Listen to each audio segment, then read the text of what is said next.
Hello there ladies and gentlemen, Green here and welcome back to another video. In this one we're going to do a top 10 Injustice mobile characters for the year 2022.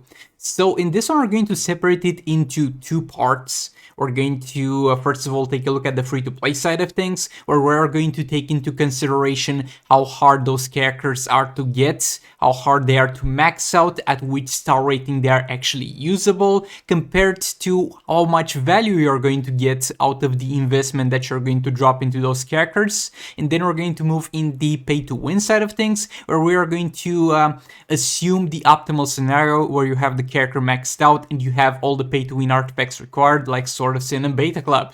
So yeah, with that being said, if you enjoyed this video, make sure to like and comment down below. It really helps out the channel. Maybe subscribe for more content like this. And keep in mind, I will mostly, if not entirely, keep in mind raids and soul raids for this tier list. I don't really care about Arena and Champions Arena, because anything can do well in Arena and Champions Arena. And while there are characters that do better than others in Arena and Champions Arena, you can take your raids team to those game modes where if you build something for Arena and Champions Arena specifically, that will underperform in raids and soul raids.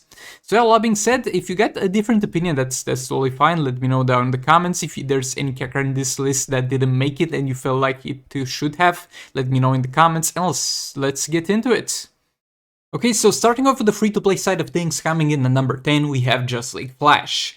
And only Just League Flash. Like, in this tier, I will put some teams together, because there are some teams that simply have to be together to work, and there's absolutely no use for them outside of that team. For example, there's nothing to do with a Batman Robin outside of the Batman Ninja team. But for this one, I don't put Just League Cyborg in the same category as him and in the same spot, because he does something more than Just League Cyborg. So first of all, as a free-to-play player, this might be a pretty good damage dealer for you. It's not going to be as good as the top tier damage dealers, but it's going to deal a decent amount of damage, coupled with the Just League Cyborg passive that allows him to deal more damage on basic attack hits, and coupled with the fact that he's going to have 3 fast attack hits by default, meaning he will hit 3 times when he hits a fast attack chance, and at the same time, if you also add his passive, that's going to get him all the way to 4 fast attack hits. And this passive is also going to be a big reason for his ranking all the way up here, because it's going to be a very great support character for that additional fast attack hit that he provides for some very notable teams, one of them being the Last of Joker League of Anarchy team, which we're going to talk about much higher on this list. But yeah, a character that I definitely felt like deserved a spot on this list. Okay, let's get into the next one. Coming in at number 9, we have Classic Wonder Woman. So she does a lot of stuff. She's got some armor pierce, she's got some blinds, she's got some buffs for the classic team, but we don't care about any of that. The only thing that we really care about is going to be strength of the Amazonian. This will give you some crit damage as you put this character into your team, and it's going to be based on the defense, but to reach the cap of crit damage, you don't need that much defense, and that's quite easily acquirable, and even if you would have to put some additional defense on your characters to trigger this, it's definitely worth it. And she is so great because any character in the game will benefit from crit damage. There's absolutely no character in the game that is a damage dealer and doesn't want crit damage, and because of that, she is versatile enough to be put in absolutely any team except for those teams like the Batman Ninja team that really require for the most part 3 specific characters to work. But yeah, you can use her with Atlantis AQUAMAN, you can use her with MANTA, you can use her in a lot of things with a lot of teams, and pretty much no matter how the meta changes and what teams change, she will definitely still be there to support anyone that wants to deal damage. Coming in at number 8, we have Silver Banshee. So if I was to explain about how Silver Banshee works, we'd be here for far more than it's worth a tier in a tier list, but she is a great character. So what does make her so great? Her passive is going to pretty much inflict a debuff on the enemy that's going to make some of her special disable enemy specials, and her special tree is going to deal additional damage based on how many specials of the enemy you have managed to disable. So this makes her a great damage dealer. She's going to pull some pretty high numbers. For the free-to-play side of things, especially as pay-to-win, you might reach a point where you cycle her out of your top 6 teams and you use a variation of other things and only use her for the cleanup, but she's still going to pull very high values. Her gameplay is not the easiest, but it's going to be convenient at a lot of points. And yeah, she just does tons of damage. That's about it for her. So yeah, let's move on. Coming in number 7, we have Black Manta. So look, on the free-to-play side of things, Manta is not going to be as efficient as for the pay-to-win side of things, because he does benefit from Beta Club. He's a character that you'll need gears to make work. He's a character that you'll need as high star rating as possible to make work. But once you have done that, he's going to pull some very good damage numbers, and he's one of the most versatile characters in the game. He's got the burning effect, he's got the stun, he's got a heal block, he's got constant dot damage, he's got some defensive stuff, and he's got the revenge mission, which is pretty much going to be the best tool that you have at your disposal to deal damage, increasing his damage constantly as he keeps doing basic attack hits against the enemy and stacks a buff. And granted, this will require a little bit of good gameplay, and it's going to be very punishing if you don't play him correctly. He's a character that once you get going, and once you get at the very least at 4 stars with gears, will start to pull some pretty good numbers for you. Yet again, as free-to-play, this should not be a priority for you, but this should be something that's eventually in everybody's roster. Coming in at number 6, we have the Batman Ninja team. So the Batman Ninja team, I'm not going to show you all of them, but just keep in mind that all of them are going to be in this specific tier: Catwoman, Grodd, and Robin. All the 3 of them are going to compose one of the best teams you can have as a free-to-play player in terms of raids and soul raids damage. And no matter what gets added to the game, I think we're going to see them for a while in the top 6 teams. So basically, how do they work? Batman Ninja Catwoman does not have herself too much to make her a great damage dealer. You might argue that she's a better tank than damage dealer, because she's going to have an immortality passive, she's going to have a healing passive, but she works the best in combination with Batman Ninja Robin's passive that allows them to get some more lethal attack damage each time they hit a lethal. And she's going to increase her lethal attack chance with a special 3, she's going to constantly deal lethal attack damage with a special 2. Overall, she's going to be a very great character, and while she's going to be far better for the pay-to-win side of things if you do have Beta Club, for the free-to-play she's definitely going to be a very, very solid choice and a very versatile character that can be used against pretty much any boss in the game. Coming in at number 5, we have Dr. Fate and Power Girl. Yet again, I'm only going to show Dr. Fate and it's not Power Girl, but she is kind of in the same tier, and that's simply because of their passive. It's as simple as that. You're going to get all your specials for the entire team reduced by 2 power bars in terms of cost.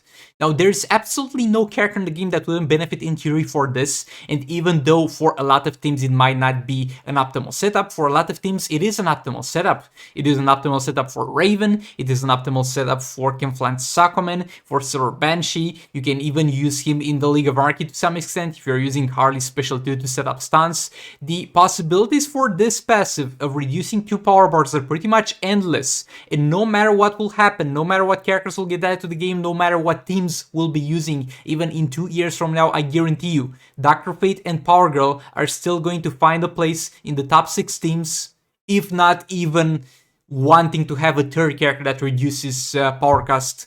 This passive might seem simple at the first glance, but it's just so good. At the same time, they are going to be different a bit in the way that Dr. Fate reduces 10% of the opponent's team defense, and Power Girl gets a little bit of a damage boost as the fight goes on. Dr. Fate's secondary passive with the defense reduction is going to be more useful, but overall, I don't think they're too different to be worth putting in 2 different spots on this list. Coming in at number 4, we have AQUAMAN. And for the free-to-play side of things, this is going to be most likely your first damage dealer that you're going to acquire, and it's going to be pretty much a very great investment, because he's going to have 2 sides. First of all, there's going to be the health percentage damage side of things, which is triggered by the special 3, which will allow you to deal damage no matter how built or not built your AQUAMAN is, no matter what fight you're fighting, you're going to get some guaranteed damage out of this, and this is going to be a very efficient way for the free-to-play side of things and for the new players to get some easy damage in a lot of fights. Other than that, he's also going to have a passive that makes him stack some damage buffs. I don't think that's really damage, it's more like more base attack that you're going to get, but still, regardless, it's going to be a good buff. So if he's not built, he will still deal damage. If he is built, he will deal far more damage. So overall, most likely your first damage dealer that you want to build, you want to max this dude out, he is amazing. Coming in at number 3, you have Deathstroke and Batman Who Laughs, and if you want to make the argument that I should have put them separately and give Deathstroke a higher position than Batman Who Laughs, I kind of agree. But I didn't feel like they're too much different to be worth that, but basically, Both of them are going to be used for their percentage health side of things. Deathstroke is going to do it with a special 2, and Batman Who Laughs is going to do it with a passive. Both of them are going to have far better percentage health damage mechanics than Kinfla and Aquaman, because with Kinfla and Aquaman there's going to be a 3 times trigger for the percentage health damage, and if that's capped by some damage cap of the boss, that's it, you lost it, you can only use it 3 times. But those guys are going to constantly deal percentage health damage until all the 36 value has been used up, and that makes them far better at dealing percentage health damage than Kinfla and Aquaman is. Now, when it comes to comparing them, and yeah, Kinfla and Aquaman will be better than them at dealing damage after the percentage health damage side of things has gotten out of the way. He'll be far better than them at dealing damage outside of that factor. But they deal more percentage health damage than him, and in the first years of Soul Raids, it might be better to have a Kinfla and Aquaman, but as you get to tougher fights with bigger health, those guys are going to be pulling far more damage than King does. Now, when it comes to comparing both of them, they're both going to have some selling points, but the main selling points are kind of for Deathstroke if we are to establish the better one, because Deathstroke is going to, while both of them are going to work without gears, you can have them at 3 stars without gears, and they're gonna work at, let's say, 90% performance compared to 7 stars fully geared, or maybe 85% performance, or even 80, but still, they are going to work for the most part as good as possible at 3 stars without gears. Deathstroke is going to have a far better time staying alive without gears, and at the same time Deathstroke now has a synergy with Nora Snowglobe, where the clones that are going to be summoned when he gets killed also have access to the percentage health damage on the special too. So yeah, if you think Deathstroke should have had a higher position, that's a fair point, and that's understandable, and I admit Deathstroke is better than Batman Who Laughs, but I just felt putting both of them in the same position to kind of make room at the back of the list for more characters. But yeah, all that being said, let's move on. Coming in at number 2, we have the League of Anarchy, the full League of Anarchy. We have Harley, Joker, and EPI. So, first of all, Entangling Poison Ivy is going to be the catalyst for all this, because if she didn't exist, the League of Anarchy will most likely suck, or at the very least, not be by far as good as it is right now. And that's all because of her passive Toxins, which will make your League of Anarchy teammates actually deal dot damage with their basic attack hits. Now, that's out of the way. Both of them are going to have 2 different ways of making use of that dot damage. Because yet again, if EPI's passive would have been the only thing giving them damage, then it would have been still fine, but not as good. But Joker is going to have 2 passives that allow for an increase in dots. There's going to be the Joker Venom, which will increase your dot damage by having him in the team, and then the Killing Joke, which will make you deal more damage as characters die in that fight, no matter if they're teammates or opponents. And that has been made far more useful with the addition of Nora Snowglobe, where you can put Nora Snowglobe on a third teammate that you're going to constantly get killed and get pretty much a 150% damage buff in any fight that you're fighting. And on the other hand, Harley is going to be able to increase her dot damage by stunning enemies with her special 2, or with a setup from another character, but overall she's going to get 300% more damage against stunned opponents, and that's going to be a huge buff that you're going to get. So overall, Harley is going to require far less proper gameplay, let's say, to deal more damage, but Joker can have the ability to deal more damage if played properly than Harley. Both of them are very good, and both of them synergize crazy well with Raven. Harley does better with Raven than less of Joker does, but he still can pull damage with Raven. Like, they are, for the free-to-play side of things, League of Anarchy plus Raven are going to be the absolute best team that you can use for dealing damage, and League of Anarchy in general is going to be most likely the absolute best team you can get constant damage out of. They're just not number 1, because we all know who's gonna be number 1, so let's get into that. Coming in at number 1, we have Raven. And I don't think this came as a surprise for anybody. Like, she's gonna have a few things. Increased power generation, nobody cares. She's gonna get some healing, nobody cares that much. Power steal, we don't care. Ability shield, we don't care. Guaranteed crits, we don't care. Boy, the special one, my dudes. The special one. So you're going to inflict darkness debuffs on the enemy that are going to stack up to 2 to 5 times. And for each one of those darkness debuffs, you're going to get more damage against the target. And that is going to be absolutely insane.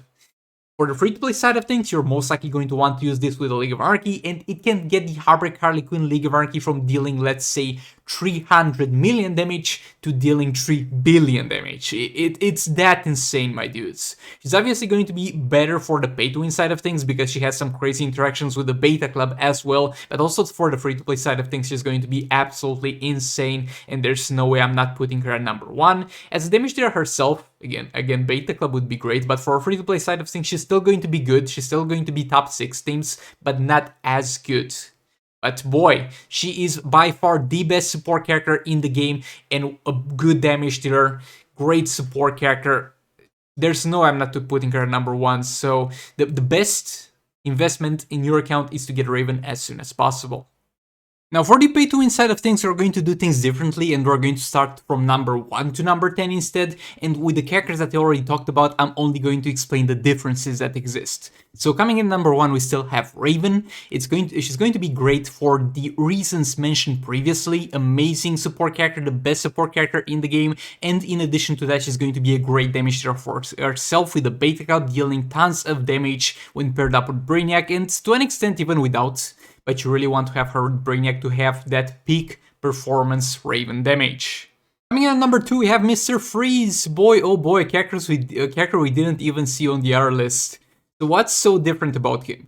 So basically he's going to have a passive that allows him to deal more damage against targets that are under the freeze effect, and he's going to have a certain amount of hits he can do before breaking the freeze status. And for the free-to-play side of things, that's going to be not so great, because you're going to get very few hits with increased damage against that specific target, and if you want to use another special, that will be with very low combo. So he just doesn't pull that much damage for the free-to-play side of things. But for the pay-to-win side of things, you can freeze the enemy, apply dot with the beta club, and the dot damage will not remove stacks of freeze. So you can freeze the enemy, do a jump attack, and just wait and see insane dot values flying around. Like this dude plus Brainiac when it comes to peak performance. And I mean that with a 6 to 7 star Mr. Freeze with a high level beta club will get damages comparable to Raven plus Brainiac, and that is absolutely insane, my dude. At number 3, you have League of Anarchy, and for the pay-to-win side of things, nothing's really different. They're just that good. They're just amazingly good for the pay-to-win side of things too. The only difference might be that at some points you might be able to take some use out of some artifacts like Sword of Salvation or Sword of Sin or Raven when playing them and have a little bit of a better gameplay. But yet again, they're all the way up here because they're just that good still. Another character that was not even on the free-to-play side of things tier list, but it's definitely on the pay-to-win side of things, that's going to be Brainiac. And that's going to be mainly because of his second passive. So the Living Metal passive is going to give a ton of attack and lethal actions to the legendary characters in the team, and at the same time will give you some lethal attack damage. All are going to be based on his lethal attack damage. And you might be like, how are you going to be able to transfer that lethal attack damage to your teammates? Or actually, how are you going to be able to have lethal attack damage on Brainiac? Well, that's his special one. You're going to stack lethal attack damage with the special one, and that's also going to be transitioned to your teammates. So overall, this dude is the reason why Raven is the best damage dealer in the game when having Beta Club. This dude is the reason why Mr. Freeze can get crazy high amounts of damage with the Beta Club, though he can do even without him. He goes very well with Manta. He just buffs the crap out of the best legendary characters in the entire game. So yeah, that's why I put him so high up on this list.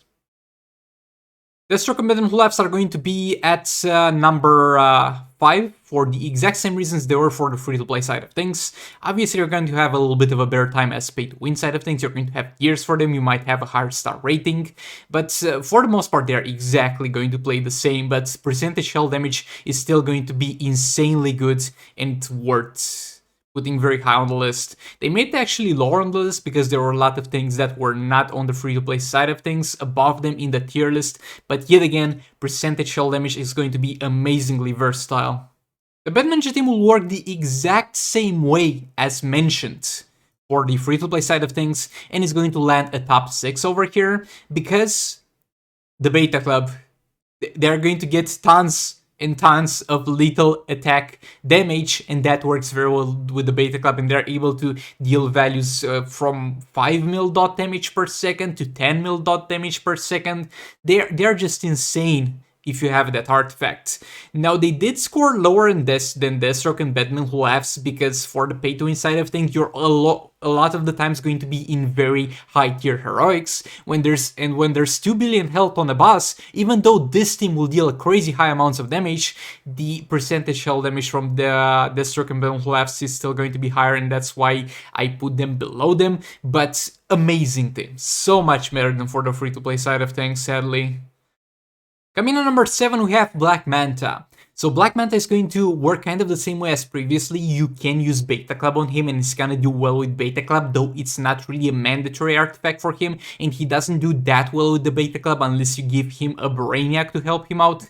But still, just having him at a very high star rating and maxed out, and having his passive maxed out, the revenge mission is going to just be so good for you. It just gets better the more investing you put into, and the pay-to-win artifacts are also something to consider over here. So while he scored above QUINN AQUAMAN in the free-to-play side of things, a peak performance Black Manta will do better than a peak performance QUINN AQUAMAN.